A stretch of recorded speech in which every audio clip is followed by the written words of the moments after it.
एक महिला भक्त वृंदावन से बिहारी जी लेकर अपने घर आई और तभी बाहर से गोलू घर के अंदर आया और माँ से पूछता है कि माँ, यह कौन है? तो मैया ने बोला, ये भगवान हैं और ये ही हमारे मालिक हैं। अब तो घर में जब भी कोई नई चीज बनती तो सबसे पहले बिहारी जी को भोग लगता। पहले यह सब चीजें गोलू को सबसे पहले मिलती थीं।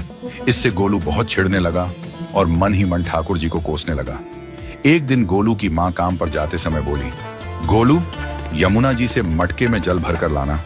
जब गोलू पानी भरने के लिए जाने लगा तो जाते जाते बिहारी जी को कहने लगा, खाने के लिए तो सबसे पहले तैयार रहते हो, लेकिन काम तो मुझे ही करना पड़ता है। अगर यहाँ रहना है तो काम करो। कहकर गोलू यमुना जी से जल भरने के लिए चल पड़ा।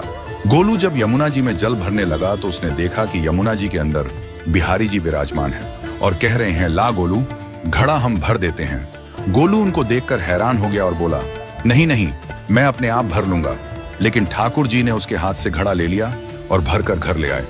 गोलू घर आकर डर रहा था कि अगर माँ को पता लगा कि मैंने ठाकुर जी से काम करवाया है तो आज मेरी पक्की पिटाई होगी।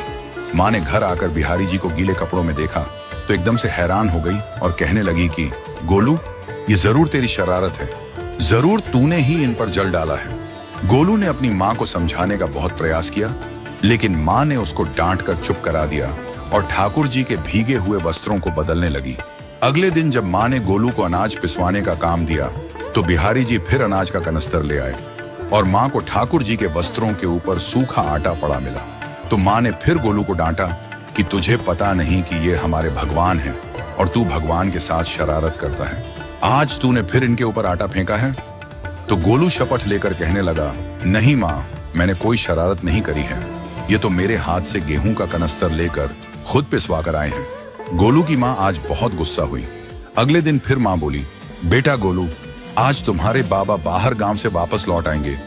बस आज का ही काम है, तुम जंगल से थोड़ी लकड़ियां ले आना। गोलू फिर डर गया, कहीं ठाकुर जी फिर मेरे पीछे ना आ जाएं।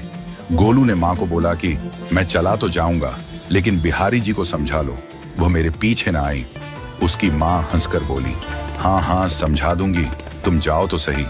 गोलू जल्दी जल्दी लकड़ियां लेने जंगल में चला गया और माँ काम पर चली गई। लेकिन उस दिन माँ काम से जल्दी वापस आ गई और देखा बिहारी जी अपनी चौकी पर विराजमान नहीं है। वह तो एकदम से घबरा गई कि कहीं गोलू की शरारत तो नहीं। वह भागी भागी जंगल की तरफ गई। तभी उसने देखा कि गोलू के साथ एक इंसान लकड़ियों को लेकर घर आ रहा है। गोलू की माँ यह देखकर हैरान हो गई कि यह तो बिहारी जी हैं। ये क्या हमारे भगवान हमारा काम कर रहे हैं? इसका अर्थ गोलू ठीक कह रहा था।